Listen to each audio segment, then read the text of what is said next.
Hey guys, Elven Archer here, and in today's video I want to share with you some more tips to help you get started in archery. Stick with me.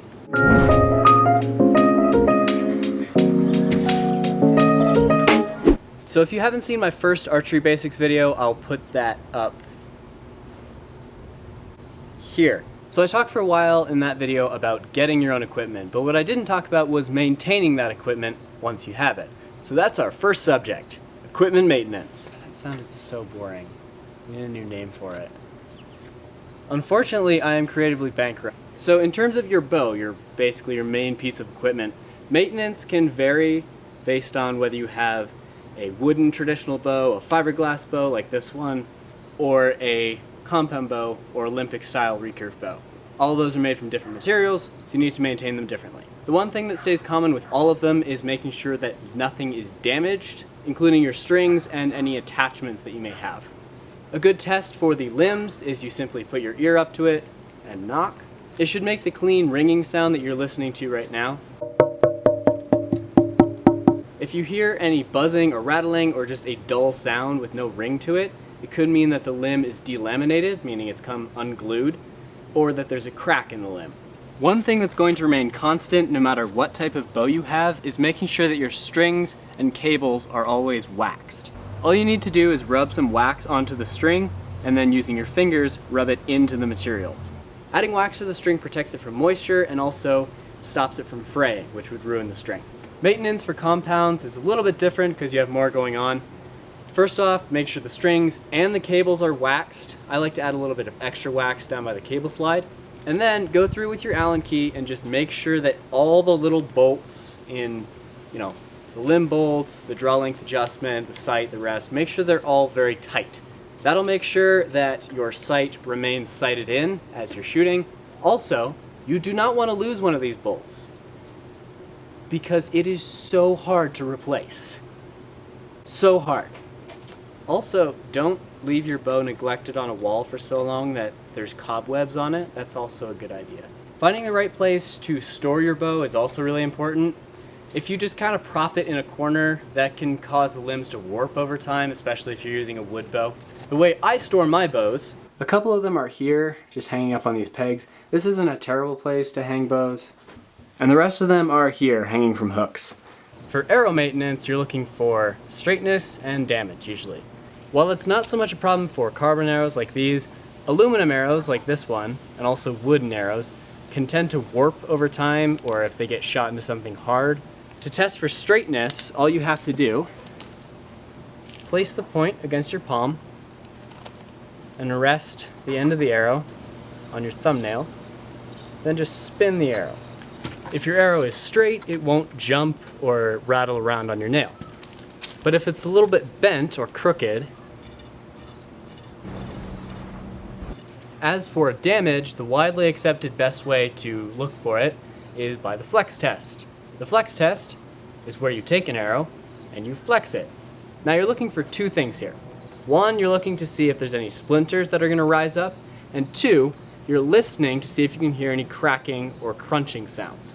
This arrow, for example, I couldn't see any splinters, but as I was turning it, I was hearing a cracking, splintering sound. I couldn't figure out where it was coming from until I looked right here. Now, obviously never shoot an arrow that has a crack like that because it can explode and drive splinters into your hand, which has never been clinically diagnosed as a good thing. What else did I have to say? Oh yeah, fletchings. I generally don't replace fletchings on principle until there's actually sections that have ripped off because money is a thing. But there's also kind of a golden time in terms of fletchings. This is that point. It's like just on the point of being too worn out, but it's lost a lot of the stiffness that caused it to kick off the rest when I first fletched it. While we're on this subject, there's been some people who have raised some concerns about the lengths of my arrows. You'll notice that when I shoot, a lot of the time, the arrow will stick about that far out in front of the bow. Yes, if you are a competition archer, you should probably cut your arrows down to your draw length just so they're very light and very fast and therefore easier to keep on target. However, if you're a hobby archer like I am, keeping your arrows long gives you the option to cut them off if they get cracked. For example, in my last video, I had 2 arrows break when they hit rocks. Those 2 arrows are now these 2 arrows. They are slightly shorter, but they're still well within my draw length. So, no, they're not quite as accurate, but the difference is negligible, and it'll save you money in the long run to leave your arrows at full length. That, I think, is going to be quite enough for that maintenance stuff. The next archery basic that I want to talk about is called alignment. Alignment is everything. So this was a super brief part of my last video. I just talked about how your feet should be at a 90-degree angle to the target, how your shoulders should be in line with the target, and that's all I said. Imagine this as a turret. Now the turret, the top of it, the gun part, the part that shoots, cannot move. This is where your alignment is. This is where everything needs to stack together to hold that bow steady as you fire. This sun is in my eyes, I can't do it. This is the part that needs to hold steady so that your shot can also be steady. If this moves and changes and gets out of alignment, then your shot is not going to be as precise. So any aiming has to come from my lower body, the part below the turret. And the same applies if I have to shoot farther, which is why you'll see images of, for example, English archers, when they're shooting far distances, they'll lean way back into their stance. Alright, hey guys, it's the Elven Archer coming at you live from the recording booth. So I find the easiest way to visualize alignment is seeing it from a bird's eye view. So I set up my camera rather precariously and film myself shooting down from above. So as you can see by this badly done but still helpful graphic, there are a set of parallel lines. One is for the arrow, which should be perfectly in line with your forearm, and the other is for the top of your shoulders.